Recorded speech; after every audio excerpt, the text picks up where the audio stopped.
Lunes nang tayo'y magkakilala.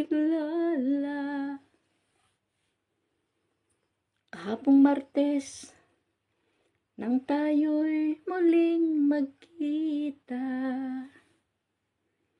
Ngayong Miyerkules, nagtapat ka ng iyong pag-ibig. Ay, excited sa Huwebes. Bukas na yung Huwebes. Okay? Siya nga pala guys, alam niyo ba ang Miyerkules? Kung anong kahulugan? Ang Miyerkules pala ay araw ng wooden day. Kasi pala, hango ito sa Diyos-Diyosa ng mga Anglo-Saxon nung araw. Ang Diyos nilang si Odin, Diyos-Diyosa nilang si Odin, na Diyos ng mga, also known as wooden God. Pero sa ibang ano naman, ito ay day ng Mercury, hindi si Freddy ha. Yung Mercury na ano, sa universe, ng planet. Doon pala galing ang Wednesday, Miyerkules. Miyerkules, nagtapat siya ng kanyang pag-ibig. Pero mas gusto ko talaga yung Martes. Kayo. Kasi yung Martes nakakatuwa, diba? Sila Marites, sila Marisol. Yun guys, medyo seryoso ang meaning ngayon ng Wednesday.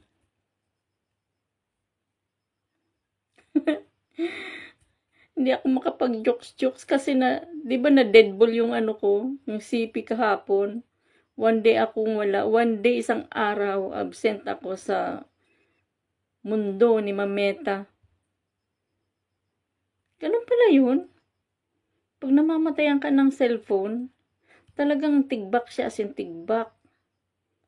Nirevive ko pa ng ganun-ganun, ginanong-ganun ko pa siya. Pero wala talaga. Ayaw nang tumanggap ng baterya. Kahit magdamag ko pa siyang i-charge. Wala, ayaw. Talagang nag-resign na ng tuluyan. Bagay. 5 years din siyang nanilbihan sa akin. Papasalamat din ako sa cellphone ko na yun. Kahit hindi siya pricey, kahit hindi siya mamahalin, kahit ordinaryong cellphone lang, pang ano lang siya, pang purita. Pero malaking pakinabang ko dun. Kakalungkot nga lang at natigbak. Pero meron din naman akong ano, napalitan din naman ng ang tawag nito sa Docomo. Ganon din naman. Medyo ano lang siya, medyo lumaki ng kaunti. Siguro mga ganon lang ang nilaki niya. Tapos mas gumaan lang siya. Kaya lang mas gamay ko yung dati, yung na deadball na cellphone ko. Paano guys? That's all for tonight. That's all my konting trivia. Yun lang ang trivia ko ngayon sa Wednesday. At saka ang Wednesday pala, kung kayo ay maglo-loan o kaya mag-ano ng educational plan, kaya mag-housewarming, mag-open ng account, Wednesday pala ang the best day. According to totoong Wikipedia, hindi Wikipedia.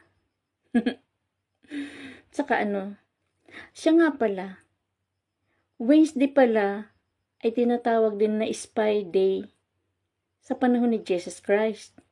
Kasi ito ang araw na ipinagkanulo siya ni Judas Iscariote.